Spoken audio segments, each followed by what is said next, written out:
Hello friends, welcome to tech for tech world. இன்னைக்கு நம்ம ஜாவாக்காக எக்லிப்ஸ்ங்கிற ஐடியை எப்படி உங்கள் விண்டோஸ் பிளாட்ஃபார்மில் இன்ஸ்டால் பண்ணுறது தான் ஸ்டெப் பை ஸ்டெப்பாக பார்க்க போகிறோம். ஃபஸ்ட்டு நீங்கள் ஜாவா இன்ஸ்டால் பண்ணியிருக்கீங்களான்றதை ஃபஸ்ட்டு பார்க்கணும். ஃபஸ்ட்டு உங்கள் சிஎம்டி ஓப்பன் பண்ணிக்கோங்க. சிஎம்டியில் ஜாவா மைனஸ் வெர்ஷன் கொடுத்து என்ட்ரு பண்ணிங்கன்னா நீங்கள் என்ன ஜாவாவோட ஜேடிகே வந்து இன்ஸ்டால் பண்ணியிருக்கீங்கன்னு ஷோ ஆகும். அப்படி ஷோ ஆகலை அப்படின்னா நீங்கள் ஜாவா இன்ஸ்டால் பண்ணல. ஸோ நீங்கள் ஜாவா இன்ஸ்டால் பண்ணுறதுக்கான ஸ்டெப் பை ஸ்டெப் டியூட்டோரியல் வந்து நம்ம டெக் ஃபார் டெக் வேர்ல்டில் இருக்குது. ஸோ அதுக்குரிய லிங்க் வந்து கீழே டிஸ்கிரிப்ஷனில் கொடுத்துருக்கேன், செக் பண்ணி பாருங்கள். வாங்க நம்ம எக்லிப்ஸ் இன்ஸ்டால் பண்ணி நம்ம ஒரு அளவல் ப்ரோக்ராம் வந்து ரன் பண்ணி பார்ப்போம். உங்கள் ப்ரௌசரில் எக்லிப்ஸ் டவுன்லோட் டைப் பண்ணி என்ட்ரு பண்ணிங்கன்னா உங்களுக்கு ஃபஸ்ட்டு வர லிங்க் eclipse.org. ஸோ இதை கிளிக் பண்ணி என்ட்ரு ஆகிக்கோங்க உள்ளக்க.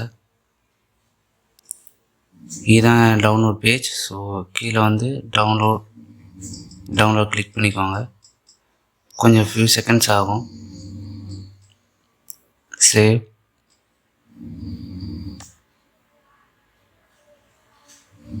இன்ஸ்டால் ஆகிடுச்சு. இது ஓப்பன் பண்ணிக்கலாம். எப்பயும் போல் நீங்கள் டவுன்லோட் பண்ண ஃபைலை டபுள் கிளிக் பண்ணுங்கள், இன்ஸ்டால் ஆக ஆரம்பிச்சிடும்.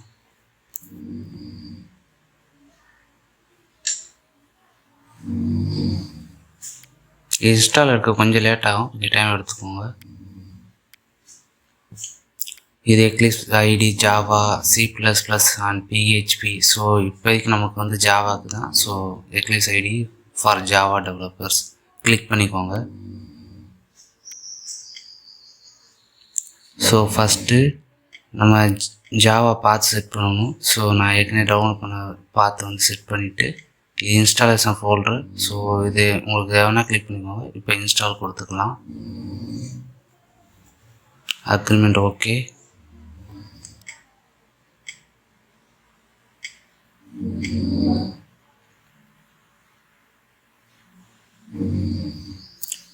லான்ச் கொடுத்துக்கோங்க.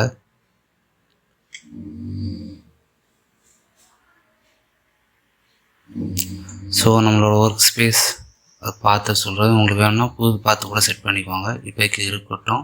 ஸோ லான்ச் கொடுத்துக்கிறேன்.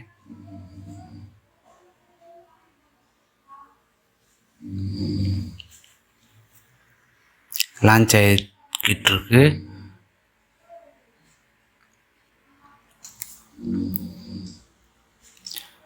ஸோ இதுதான் நம்மளோட எக்லிப்ஸ் ஐடியோட ஒர்க் ஸ்பேஸ். ஸோ பெருசு பண்ணிக்கலாம். இதை நம்ம இதில் தான் நம்ம ஜாவா வந்து டைப் பண்ணி நம்ம ப்ராஜெக்ட்லாம் க்ரியேட் பண்ண போகிறோம். ஸோ இதுதான் welcome notes. So welcome notes வந்து க்ளோஸ் பண்ணிக்கலாம். நமக்கு வெல்கம் நோட்ஸ் தேவை கிடையாது. கொஞ்சம் லோட் ஆகிட்டு இருக்கு. ஓகே, வெல்கம் நோட்ஸை க்ளோஸ் பண்ணிக்கிறேன். ஸோ நியூ ப்ராஜெக்ட் கொடுத்துட்டு ஃபைலில் நியூ ப்ராஜெக்ட் கொடுத்தீங்கன்னா கிரியேட் ஜாவா ப்ராஜெக்ட். ஸோ இதில் வந்து யூஸ் ப்ராஜெக்ட் ஸ்பெசிஃபிக் ஜேஇ மட்டும் கிளிக் பண்ணிக்கோங்க. இங்கக்குள்ளே நம்மளோட ப்ராஜெக்ட் எங்கே இருக்குங்கிறத யூஸ் டிஃபால்ட் லொக்கேஷன் வச்சுருக்கேன். வேணும்னா நீங்கள் ப்ரௌஸ் பண்ணி புது ஃபங்க்ஸ் வச்சுக்கோங்க. ஸோ கீழே அங்கக்குள்ளே இருக்கிற ஆப்ஷன்ஸ் மட்டும் கிளிக் பண்ணிக்கோங்க, நான் ஷோ பண்ணுற மாதிரி. அப்போ தான் உங்களுக்கு கரெக்டாக இருக்கும். ஸோ நெக்ஸ்ட்டு கொடுத்துக்கலாம். ஓகே, இது வந்து நம்ம அவுட்புட் ஃபோல்ட்ரு எங்கக்குள்ளே இருக்குது. டிஃபால்ட் அவுட்புட் ஃபோல்ட்ரு வந்து பார்த்தீங்கன்னா அலோ அண்ட் பின், அதுக்குள்ளே தான் நம்மளோட இதெல்லாம் இருக்கும். ஸோ ஃபினிஷ் கொடுத்தாச்சு. இப்போ இந்த அலோ ப்ராஜெக்டை எஸ்ஆர்சியை கிளிக் பண்ணிட்டு ரைட் கிளிக் பண்ணுங்கள். ரைட் கிளிக் கொடுத்து நியூ கொடுத்தீங்கன்னா நியூவில் கீழே கிளாஸ்ன்னு இருக்கும் பாருங்கள். ஸோ கிளாஸை வந்து கிளிக் பண்ணிக்கோங்க.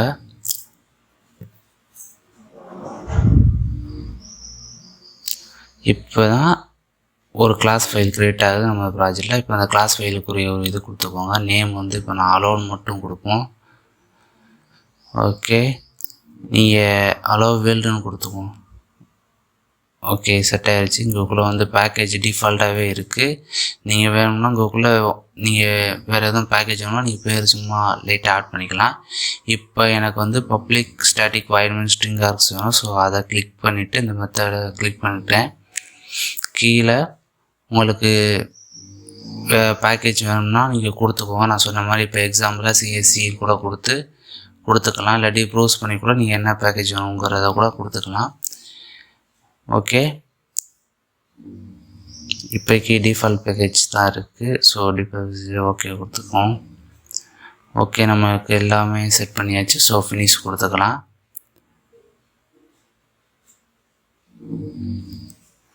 ஓகே, நமக்கு அலோவேல்டு .javaன்ற ஒரு கிளாஸ் கிரியேட் ஆகிடுச்சு பார்த்தீங்களா.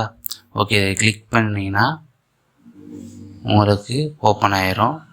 ஸோ இப்போ வந்து நம்ம அலோவேல்டுங்கிற ஒரு சின்ன ப்ரோக்ராம் ரைட் பண்ணலாம். ஸோ அவுட்புட் பிரிண்ட் பண்ணுறதுக்கு நமக்கு system.out.println கொடுத்து பராந்தசிஸ்குள்ளே உங்களுக்கு என்ன வேர்டு உங்களுக்கு பிரிண்ட் ஆகணுமோ அதை கொடுங்க. இப்போ நான் தேங்க்ஸ் ஃபார் வாட்சிங்கிறத நான் வந்து கொடுக்குறேன்.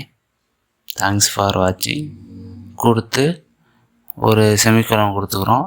ஸோ ஜஸ்ட்டு நீங்கள் சேவ் பண்ணிக்கோங்க. சேவ் பண்ணிட்டு இதை ரன் பண்ணுறதுக்கு மேலே அங்கே பார்த்தீங்கன்னா ஒரு க்ரீன் கலரில் ஒரு பட்டன் தெரியும். ஸோ அதை ரன்னு கொடுத்தீங்கன்னா உங்களுக்கு ஓகே ரன் ஆயிடுச்சு நம்ம ப்ராஜெக்ட். ஸோ இப்போ உங்களுக்கு டெர்மினலில் தேங்க்ஸ் ஃபார் வாட்சிங்கிறது